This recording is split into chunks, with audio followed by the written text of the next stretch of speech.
और वहीं आपसे बात करते हैं सबसे पहले ब्रेकिंग न्यूज की, जहां पर लखनऊ में आज विधानसभा में विधान बजट सत्र था और बजट पेश किया गया। कुल बताया जा रहा है कि यह 2015-16 का आम बजट था, जो कि सपा सरकार का चौथा बजट रहा। 3,02,687 करोड़ का बजट पेश किया गया, जो कि पिछले बार के मुकाबले 10.2% अधिक रहा। वहीं 2015-16 को किसान वर्ष मनाने की बात कही गई। वहीं बजट में 9,388 करोड़ की नई योजनाएं शामिल की गई। लैपटॉप योजना और कृषि विद्यालय सहित कई ऐसी योजनाएं जो इस बार नई देखने को मिली, जहां पर नदियों की सफाई, स्वच्छ भारत मिशन व लोहिया ग्रामीण आवास समेत कई योजनाओं के बजट का ऐलान किया गया। हम आपको बता दें कि जिस तरह से बजट पेश किया गया, सीएम अखिलेश यादव ने बजट पेश किया और उसके बाद उन्होंने प्रेस कॉन्फ्रेंस के जरिए भी तमाम बातें कही। कहा कि यह किसानों को ध्यान में रख करके यह बजट पेश किया गया है और 3,02,267 करोड़ का यह बजट है, जिसमें 9,388 करोड़ की नई योजनाएं शामिल की गई है। लोहिया आवास के लिए 1,000 करोड़ का बजट आवंटित किया गया। तो वहीं देखा जाए तो समाजवादी पेंशन योजना के लिए 2,727 करोड़ का बजट रखा गया है। लखनऊ में सीएम अखिलेश यादव ने बजट पेश किया, जिसमें किसान वर्ष मनाने की भी बात कही गई। 2100 मेगावाट बिजली परियोजना का लक्ष्य दिया गया। वहीं गांव में 16 घंटे बिजली देने की बात कही गई। किसानों के लिए 150 करोड़ के ऋण की बात कही गई। तो वहीं पे 1000 एग्रीकल्चर जंक्शन स्थापित किए जाने की बात कही गई, जो कि एग्रीकल्चर सेक्टर को बढ़ावा देने के लिए। लैपटॉप के लिए 100 करोड़ रुपए देने की जहां बात हुई, वहीं बुंदेलखंड के विकास के लिए 800 करोड़ का पैकेज रखा गया है। साथ ही हम आपको बता दें कि लखनऊ आगरा हाईवे के लिए 3,000 करोड़ की बात कही गई। तो वहीं मेट्रो परियोजना के लिए 425 करोड़ का बजट प्रावधान किया गया है। महिला सम्मान कोष के लिए 100 करोड़ का जहां बजट दिया गया, तो वहीं हम आपको बता दें कि कानपुर ग्रीन पार्क के लिए भी 33 करोड़ का बजट दिया गया है। पहली बार पर्यटन को काफी बढ़ावा देने की भी कोशिश की गई है। बीजों के अनुदान के लिए 81 करोड़ की राशि रखी गई। तो वहीं 2015-16 को किसान वर्ष के रूप में मनाने का फैसला लिया। इस मुद्दे पर अधिक चर्चा करने के लिए हमारे साथ राजीव श्रीवास्तव, संवाददाता लखनऊ, हमसे जुड़ चुके हैं। राजीव, जिस तरह से पूरा बजट हमें देखने को मिला, अगर पूरे बजट को ध्यान में देखा जाए तो क्या निष्कर्ष तक पहुंचा जा सकता है, क्या निष्कर्ष निकाला जा सकता है इस बजट के, क्या और अहम फायदे हुए?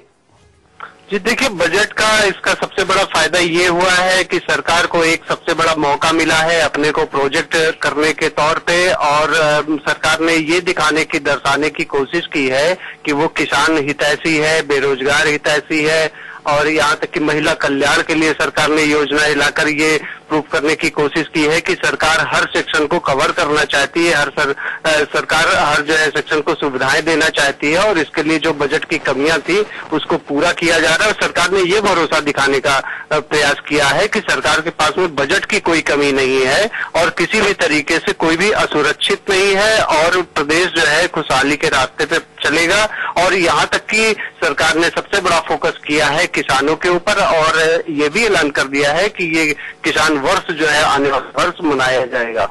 जी बिल्कुल, अगर हम बात करें बजट की तो पिछले बार के मुकाबले 10.2% अधिक बजट रहा है।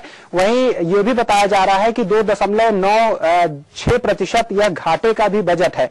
तो अगर इन सारी चीजों को हम देखें तो किसान को क्या खास योजनाओं का लाभ इस बजट के माध्यम से मिलने वाला है? राजीव जी देखिए, किसान एक सरकार के जो एजेंडे में भी शामिल था, किसानों को मुफ्त सिंचाई कराने के लिए 200 करोड़ रुपए की बजट की व्यवस्था की है।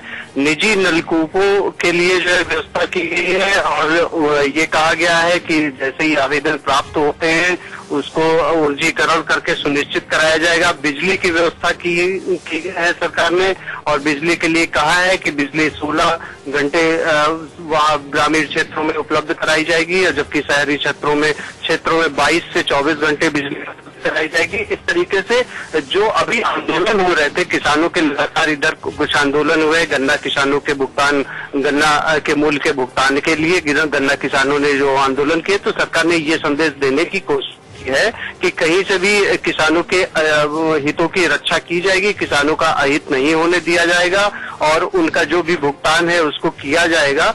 और यहाँ तक भी एक भरोसा दिया गया है कि जो विकास दर है प्रदेश की, वो जो नेशनल जीडीपी है उससे भी ज्यादा है।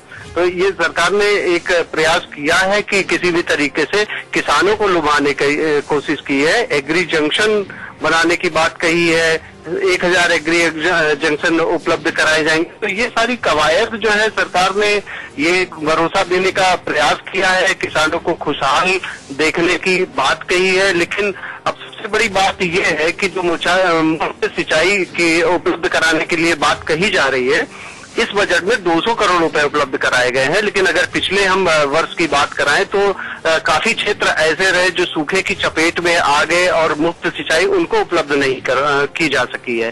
तो ये सारी चीजें हैं कि सरकार जो कहती है वो कितना कर पाती है या कितना उन्होंने पिछले वर्ष में किया है। तो इसका असेसमेंट सरकार ने भी किया है। विपक्षी दल यही आरोप लगाते हैं कि सरकार जो भी योजनाएं लाती है उसको खुद ही नहीं पूरा कर पाती है। बिल्कुल राजू, यहाँ पर हमने बीजेपी नेताओं से भी बात करने की जब कोशिश की, लक्ष्मीकांत वाजपेयी जी हमसे जुड़े थे, कांग्रेस से अशोक जी हमसे जुड़े थे, उनका भी यही कहना था कि सरकार योजनाएं तो ला रही है लेकिन जब उनको लागू करने की बात होती है, पैसा की बात होती है, तो वह सही तरीके से नहीं हो पाता है। यही सबसे बड़ा फैक्टर है कि सरकार जो भी योजनाएं ला रही है, लोगों को भरोसा नहीं हो पा रहा है कि सरकार उसको पूरा कर पाएगी भी या नहीं कर पाएगी।